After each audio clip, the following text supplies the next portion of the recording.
전두환에 이제 집중하는 거죠. 이제 김재규가 이제 그런 이제 박정희 대통령 시해 사건이 미국과의 이제 배후설이 얘기가 됐고 여기서는 이제 어떻게 전두환이 등장하게 되는가. 네. 그때 군대에 계셨는데 우리 김진명 작가님은 그렇죠. 예. 제가 이제 그때 1978년 11월에 입대를 해가지고 12.6이 1979년 10월 26일 날 일어나는 거니까요. 제가 이제 군대에 있을 때 그 12.6을 맞이했던 거죠. 그래서 저는 이제 전투경찰대로 입대를 했지만 근무를 어디서 했느냐면 이제 그 당시 치안본부 지금으로 치면 경찰청이죠. 치안본부 특수수사대라는 좀 비밀스러운 곳에서 근무를 하게 됐어요. 이것도 우리 국민 작가의 토양이 거기서부터 이제 준비가 되는군요. 그래서 이제 치안본부 특수수사대에서 근무를 했는데 그때 이제 이 12.6이 일어나니까 치안본부 특수수사대가 계엄사 합동수사본부의 이 수사 시설로 편입이 되게 된 거죠. 수사부로. 그래서 그 당시 이제 합수부라는 거는 군, 검, 경이 같이 했던 거니까. 그렇죠. 거기에 이제 이 전두환도 오고 말이죠. 군인들도 많이 오고 그랬죠. 전두환은 이제 아주 자연스럽게 이것은 이제 전두환이 굉장히 준비가 많이 돼 있었다라고 볼 수 있는 측면이 있습니다. 아주 자연스럽게 이제 전면에 나서 가지고 합수부를 지휘하면서 사실 그렇게 되면은 당시는 계엄사령관 정승화가 정권을 갖고 있긴 하지만 실무를 합수부가 하기 때문에 합수본부장인 전두환에게 모든 정보와 또 힘이 신문이 무엇보다도 중요하니까 사건을 파헤쳐야 되니까 그야말로 이제 실질적인 힘은 전두환에게 다 가 있게 된 거죠. 이런 상황에서 이제 이 전두환이 정승화를 체포하게 되는 거죠.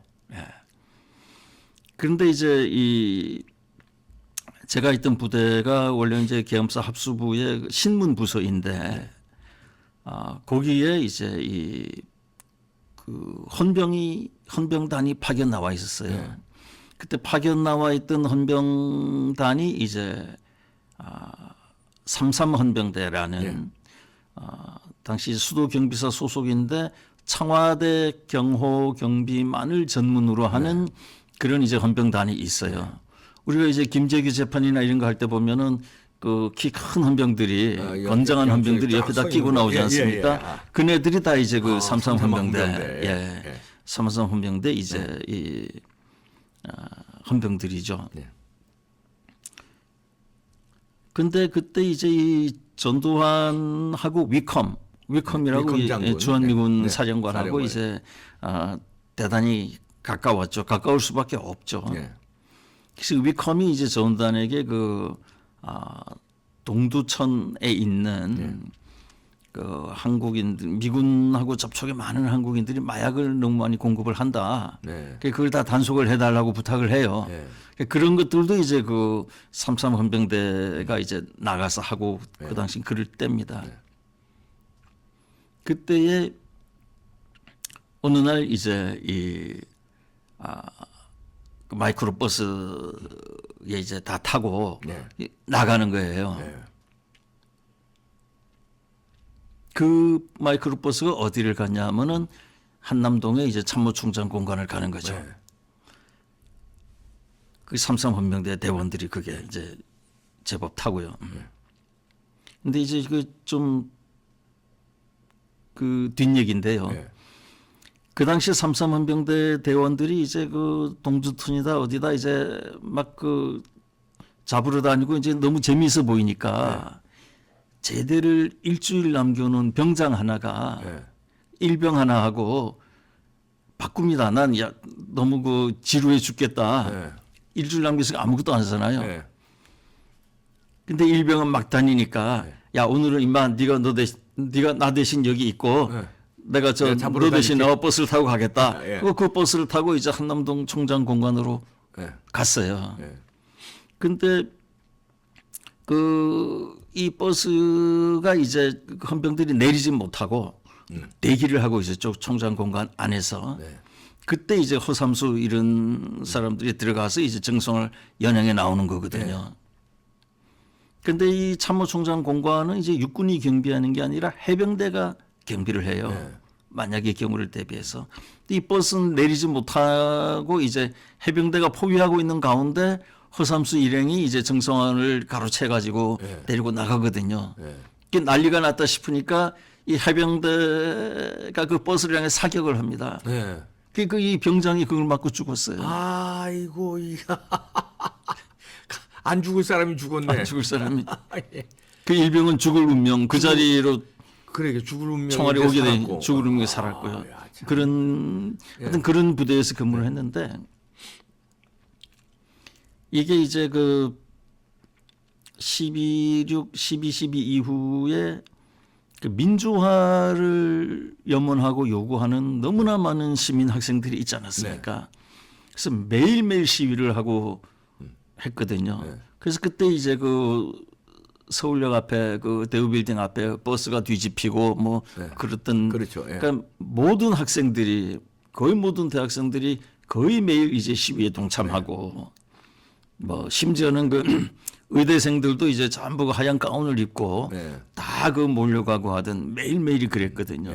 근데 이 신군부가 그 전혀 그 제지를 안 하는 거예요. 최소한의 질서 유지도 안 하고 온 나라가 계속 그 이 데모와 시위로 뒤덮이게 놔둔 거죠. 의도적으로 놔둔 거죠. 이렇게 혼란 상황을 혼란을 자꾸 부추기는 거죠. 부추겨서 그다음에 그걸 제압하기 위해서 이제 강력하게 이제 뭐 계엄령이라든가 강력한 리더십이 필요하다는 걸 그렇죠. 이제 그 당시 강조한 거죠. 이제 그 김영삼, 김대중, 김종필 세삼 소위 삼김 씨는 이제 드디어 이 자기 시대가 봄이 왔다고. 왔다. 삼김의 시대가 왔다. 해서 뭐 내가 대통령감이다 하고 막 다니고 막 그 흥분과 기대로 부풀고 한편으로는 막 그 정말 수십 년 군사 독재에서 이제 떨치고 일어나려고 하는 온 국민의 그 염원이 하늘을 터져 나갈 때예요. 그다음에 5.18이 터지지 않았습니까? 네. 광주. 예. 근데 5.18 이전에 5.17이라는 게 있어요. 하루 전날. 하루 전날. 그 하루 전날 그제까지 조용히 있던 신군부가 네. 마치 그 민주화를 지지하고 영원히 침묵하거나 그 동조 지지할 것 같았던 그 군부가 5.17에 이화여대를 급습합니다. 그때 이화여대에 무슨 일이 있었냐면은 전국 대학생 대표들이 다 모여가지고 이 시국 회의를 한 거예요. 그날 오후에 그 전까지 조용히 있으니까 뭐 모두가 자유로운 분위기에서 아주 편하게 그 이화여대에 모여가지고 시국 회의를 하는데 전국 대학생, 학생 회장들이 다 모였죠. 거기를 이 군부가 아주 급습을 해요. 급습을 해가지고 그들을 다 연행을 하는 겁니다. 그 중엔 뭐 간신히 빠져나간 사람도 있고요. 또는 그 아무 상관없이 그냥 같이 끌려온 이화여대생도 있고 그런 상황이었죠. 근데 이들이 이제 그 군트럭에 이 학생들을 다 싣고 그다음에 장막을 내리고요. 컴컴한 가운데 서울 시내를 이제 2-3시간 빙빙 돌아요. 그래서 돈 후에 데리고 온 것이 어디냐면 우리 부대입니다. 그러니까 우리 부대는 이화여대에서 한 5분 거리 정도 돼요. 근데 5분 왜 거리도 안 2시간을 돼요. 빙빙 돌렸을까? 그게 어디로 가는지 모르게. 모르게. 예, 어디로 하루 가는지. 5분이면 이제 나중에 추측이 되니까. 그리고 이제 또 밤이 되기를 기다린 거죠. 그러니까 식별이 좀 안 되게. 그렇죠. 그러니까 계엄사 합수부 네. 그 치안본부 특수수사대는 보통 때도 이제 그 전혀 어딘지 뭐가 뭔지를 모르게 네. 그냥 컴컴한 골목 안에 네. 그냥 철문이 하나 있을 뿐이에요. 그 정확한 위치가 어떻게 됩니까? 그 위치가 지금으로 말하면 어디예요? 지금 경찰청의 맨 뒤에 속해요. 지금 서대문 서대문- 미근동에 경찰청이 네. 있지 않습니까? 그 뒤에 한국 경찰청 뒤 골목에 있어요. 뒷골목에. 예. 그 서대문 로타리에서 좀 가깝죠. 네. 그럼 진짜 이대에서 뭐 5분밖에 안 되는데 그렇죠. 예. 뭐, 예. 그 골목으로 이제 그 트럭들이 속속 도착을 네. 해가지고 그 우리 부대 철문 앞에 그 골목길에 이제 그 학생들을 내려놓는 거예요. 네. 근데 내려놓는데 그냥 내려놓는 게 아니라 아예 작정을 하고 그 이자들이 그 습격을 했기 때문에 2인 1조로 수갑을 채워가지고는요. 네. 그 개머리판으로 그냥 마구 뒤에서 치는 거예요. 근데 그 트럭의 그 이 화물 적재 이 칸막이를 열어줘야 내릴 거 아닙니까? 열지를 않고 이렇게 닫아놓은 상태로 막 때리니까 학생들이 거기서 막 떨어지는 거예요. 땅바닥으로. 그 뭐 아비규환이죠 순식간에. 그래서 이제 우리 부대 안으로 이제 들어와 가지고 그건 기본적으로 이제 치안본부 특수수사대니까 네. 수사 시설이거든요. 네. 그러니까 그 굉장히 고급이니까 치안본부 특수수사대는 뭐 하는 곳인가 하면은 그 나중에 이제 사직동 그 하고 비슷한 그런 거예요. 예. 그러니까 청와대 하명 수사만 담당하는 그 굉장히 고급 수사만 하는 데입니다. 그 공무원 고위직이라든지 뭐 재벌 기타 이제 그 사회 영향력이 큰 뭐 사상범도 포함해 가지고요. 고문을 일삼고 뭐 아주 뭐 심한 고문하고 이렇게 아주 그 고문하기 아주 편하고 쉽게 전혀 소리가 안 들리게 뭐 철저한 방음 시설에 뭐 어마어마하게 돼 있는 곳이죠. 마치 호텔 방처럼 돼 있지만 사실은 사람 잡는 곳이죠. 거기서 이제 그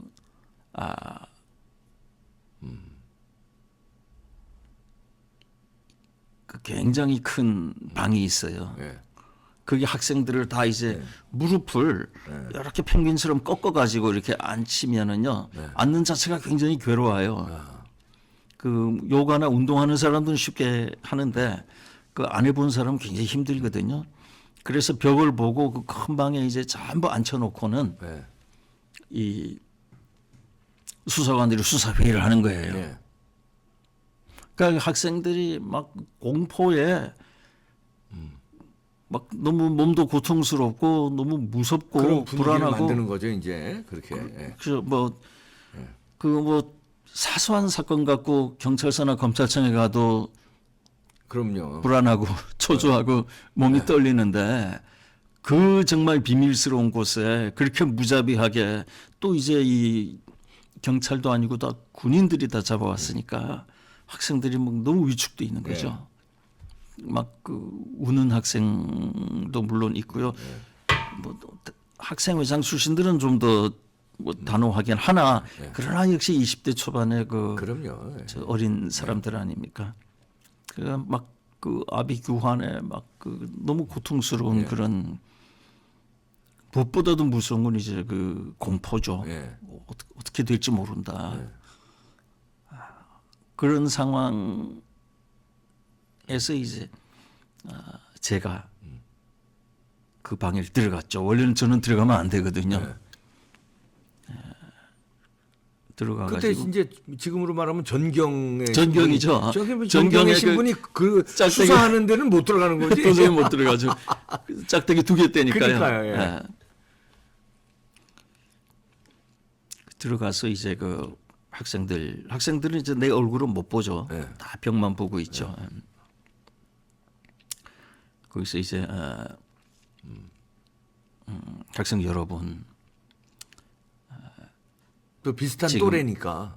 비슷하죠. 다 저는 또래가 대학 나이- 3학년 다니다 비슷한 거죠. 그러니까 그 또래고. 그래서 여러분 지금 뭐 너무나 불안하고 공포스럽겠지만 여기에도 다 보는 눈이 있습니다.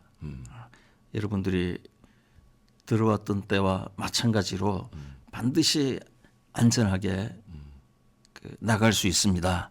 저도 보고 있고 저 말고도 많은 사람이 보고 있습니다. 안심하십시오.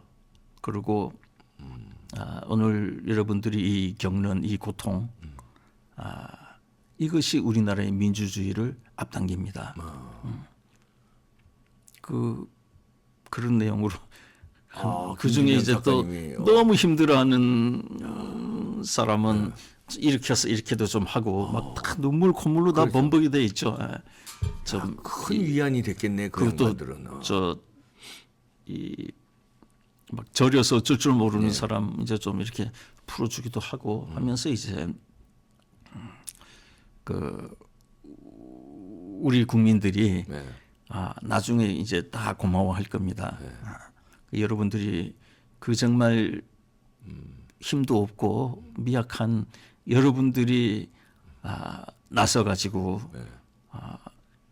이런 일을 했다는 것에 우리 국민의 역사가 다 나중에 감사할 겁니다. 그리고 하나 이제 제가 좀 겪어보고 근데 그때 그런 말 했다가 잘못하면 잡혀갔을 텐데. 잡혀가는 게 아니라 제가 그 중에 이제 거지. 맨 앞에 서 가지고 이제 큰일 나는 건데. 큰일 나게 돼 있죠. 근데 그때 그런 말을 하셨어요? 근데 그때는 이제 우리나라 젊은이들 모두가 다 그런 고민을 할 때잖아요. 그렇죠. 예. 정말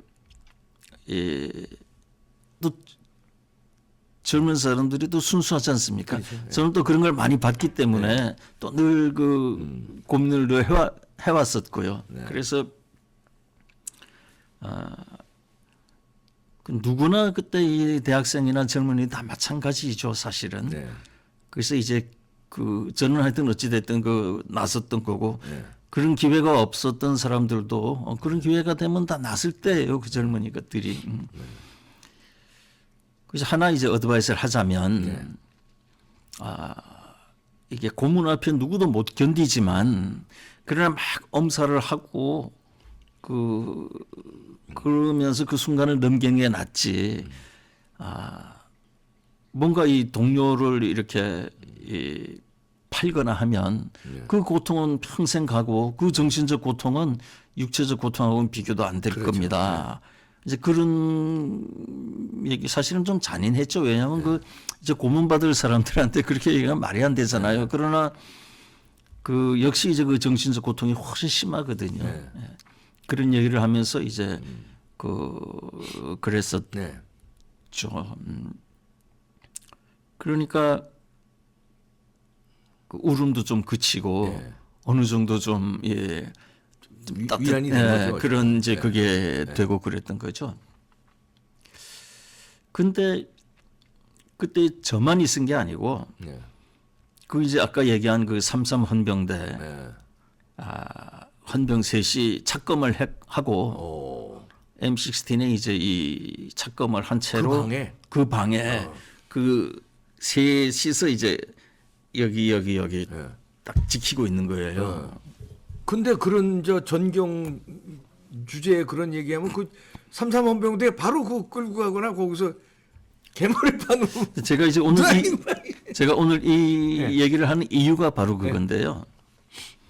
저는 이제 대학을 다니다 갔고 또 당시 젊은이 또 대학 다니는 젊은이로서 이제 늘 고민하던 문제고 또 나서야 된다 이런 이제 강박관념을 늘 갖고 있고 그랬는데 그 3.3 헌병대 대원 세 사람은 대학을 나온 사람도 아니거든요. 고등학교 나오고 신체 건강하고 키 180 이상이고 다 그런 조건으로 이제 뽑혀서 수도 경비사에서 사상 훈련 다 받고 그다음에 그 중에 사상적으로 제일 낫다 그래서 또 3.3 헌병대에 차출돼 가지고 매일 청와대에서 뭐 민주화를 요구하거나 이런 자들은 다 빨갱이에 뭐 학생 운동 이런 거 다 빨갱이에 다 매일매일 그런 훈련을 죽도록 받은 사람들이에요. 그리고 또 이제 그때는 그 특수한 시대 상황이라 이게 그 거의 경상도나 충청도 젊은이들 같았어요. 그래서 이런 친구들, 저도 이제 얘기하면서 그들이 나를 밀고 할 것은 100%이기 때문에 그 모두를 각오하고 들어간 거죠. 야, 당연히 각오하고 들어가야 되는 거죠. 상당한 저 용기네요. 근데 그 기적이 일어난 거예요. 아, 신고를 안 했구나. 그 헌병 셋이서 아, 신고 안 했네. 그 신고를 안 하면 그들이 처벌을 받거든요. 그럴 수 있죠. 예. 그럴 수 있죠가 아니라 직무 태만이지 그. 근무 태만이지. 그거는 그 당시는 뭐 조금만 뭐 해도 다 신고를 하게 돼 있잖아요. 네. 특히 이들은 그 청와대 경호경비 헌병단이고 네. 그 교육이 너무 철저한 그 기합도 굉장한 데거든요. 신고를 하면 포상에 휴가에 뭐 기가 막힌 거고 신고를 안 하면은 처벌에 영창도 갈 수 있고 뭐 아주 비참해지는. 근데 세 명 다. 고등학교 출신의 그 세 젊은이가 내가 거기서 그 얘기를 했는데? 하는 동안 다 듣고 있으면서도 제지도 안 하고 그 후에 동조한 거죠, 그러니까. 그 후에 고발도 안 하고. 그래서 저는 이 대한민국의 민주화는 물론 이제 내가 공을 세웠다는 뭐 수없이 많은 사람들 있지 않습니까? 그리고 국가가 어마어마하게 포상을 하고 있지 않습니까? 근데 물론 그런 앞에서 이제 끌어간 사람들도 매우 그 중요하고 큰 일을 했지만 그야말로 이름 없는 아까 그 세 사람의 3.3 헌병대 대원들처럼 이름 없는 사람들도 배웠건 못 배웠건 그럼요. 예. 있든 없든 상관없이 모든 국민이 사실은 다 협조해가지고 그 거대한 염원으로 이루어낸 결실이다. 그렇죠. 이것은 누구들만 한 것이 아니다. 그렇게